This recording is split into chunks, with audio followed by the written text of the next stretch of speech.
Celebrating these milestones with the one and only Francis Libiran. Si Sir Francis. Alam niyo sa totoo lang, we're very nervous for tonight kasi this is a different collaboration. Like mixing yung fashion and yung SB19 performances. Pero I'm sure, hindi niyo makakalimutan itong gawin ko.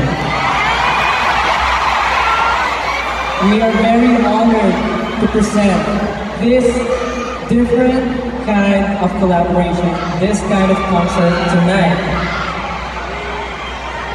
And we are hoping na excited kayo! Makita pa ang lahat! Tama ba, AJ? Do you guys want more?